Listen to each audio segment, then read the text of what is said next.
Muslim personal law board of India का आज गठन किया गया और बैठक का आयोजन किया गया।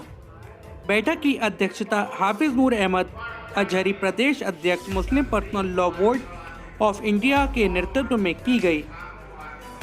बरेली से अवधेश शर्मा की रिपोर्ट। बरेली रूबरू।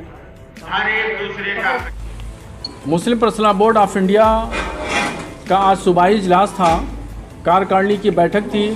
बैठक ने फैसला लिया है कि शरई और मजहबी मामले में और कौमी मिली मामले में बढ़ चढ़ करके हम मुसलमानों की रहनुमाई का फरीज़ा अंजाम देंगे।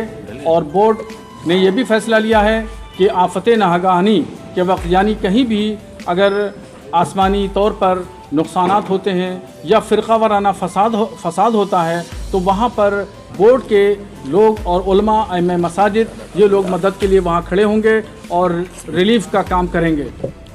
सियासत में ये फ़ैसला किया है कि अभी कोई भी सियासी पार्टी की तरफ से ना ऐलान किया जाएगा, ना हिमायत की जाएगी और ना मुखालफत की जाएगी। हाँ, जो मुसलमानों के लिए बेहतर होगा वो बेहतर फ़ैसले बाद में किए जाएंगे। लखनऊ में एक उलमा की, पूरे उत्तर प्रदेश के उलमा की बैठक होगी, उसमें सियासी तौर पर फ़ैसला लिया जाएगा। बहरहाल मुसलमानों के जो मसाइल हैं वो मसाइल जूं के तू हैं और वो हल अभी नहीं हुए हैं। पिछले 1947 से लेकर के अब तक मुसलमान माशी, इक़्तिसादी और तालीमी एतबार से पसमानदा है। उस पसमानदगी को दूर करने के लिए किसी भी पॉलिटिकल पार्टी ने कोई तवज्जो नहीं दी।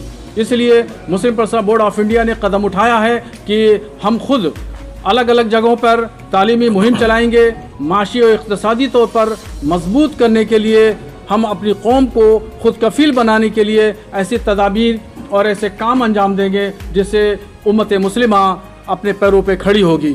और ख़ास तौर पर यह भी एक प्लान में हमारा शामिल है कि वक्फ बोर्ड की जो संपत्तियां हैं, मदारिस और मसाजिद और ईदगाहें हैं, जामा मस्जिद हैं, इन पर गैरों का कब्ज़ा होता चला जा रहा है। ये वो लोग जो सूफ़ी विचारधारा के ख़िलाफ़ हैं, मुखालिफ हैं, इस सूफ़ी विचारधारा को पसंद नहीं करते हैं, उनको भी हम लोग कैफ़िर किरदार तक पहुँचाएँगे। और वहाँ पे जिन जिन लोगों ने कब्ज़ा किया है, जो सूफ़ी विचारधारा के ख़िलाफ़ हैं, हम उनसे उन मस्जिदों को, उन ईदगाहों को, उन मदरसों को, उन दरगाहों को बाजियाब कराएंगे और वहाँ पर उसको ही मुकर्रर किया जाएगा जो सूफ़ी विचारधारा का हामिल हो और मुत्तबे और फरमाबरदार हो, आला हज़रत के मसलक का मानने वाला हो।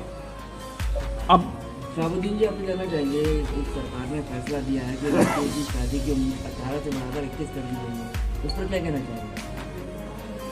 देखिए, इस्लाम ने उम्र जो है 12 साल मुकर्रर की है बालिग की, और इसमें कहीं भी कोई क़ैद नहीं है कि बालिग होने के बाद। इन एजेंडा ये है कि जो मुसलमान कौम जो है इस वक्त पसमानदगी की तरफ चलती चली जा रही है, जिसका कि रंगनाथ मिश्रा कमेटी ने और तमाम कमेटियों ने रिपोर्ट दी है कि मुसलमानों के हालात दलितों से भी बदतर हो चुके हैं, लेकिन वो रिपोर्टें छुपाई हैं, रखी हुई हैं, सदन के पटल पे कभी भी नहीं आई।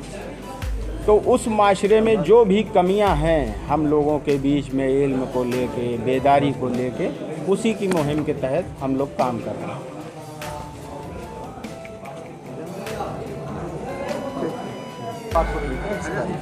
जी बिल्कुल, इस्लाम में ख़वातीन का जो मामला है उसको दुनिया में गलत तरीके से पेश किया जाता है। बताया जाता है कि इस्लाम में ख़वातीनों को साथ जो है दबाया जाता है, उनके हुकूक कम हैं, जबकि ऐसा नहीं है। सबसे ज़्यादा ख़वातीन इस्लाम में ही हुकूक दिए गए हैं। यहाँ तक कि नबी करीम ने बताया कि जो जन्नत है वो भी माँ के पैरों के नीचे है, और माँ आप जानते हैं कि ख़वातीन है।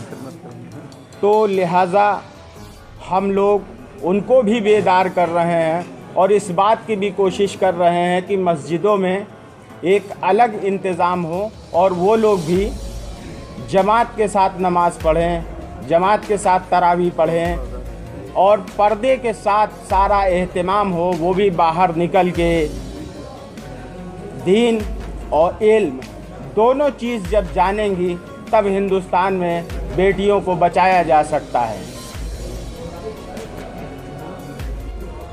लोगों को अपने साथ ला रहे हैं, उलमा-ए-कराम को, अइम्मा को इत्तेहाद कर रहे हैं कि हम लोग मिल करके Muslim personal law board of India के ज़रिए कौमी, मिली, समाजी, मजहबी मामलात में जो हमारे साथ नाइंसाफ़ियाँ हो रही हैं उनके खिलाफ आवाज़ उठाएं।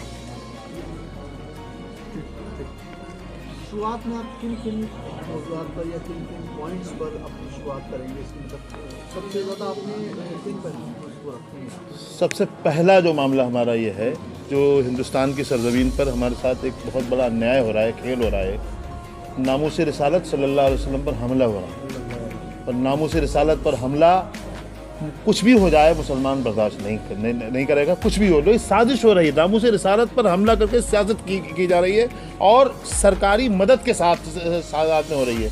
इसके लिए हम लोग कहीं ना कहीं परेशान हैं और पूरी कौम परेशान है, पूरा हिंदुस्तान परेशान है। अब पूरी दुनिया में हिंदुस्तान के इन मामलात पर हिंदुस्तान की मजाक बनाई जा रही है कि बताइए किसी मजहब के पैगंबर के सामने गुस्ताखी करके आप सियासत कर रहे हो, ये क्या है?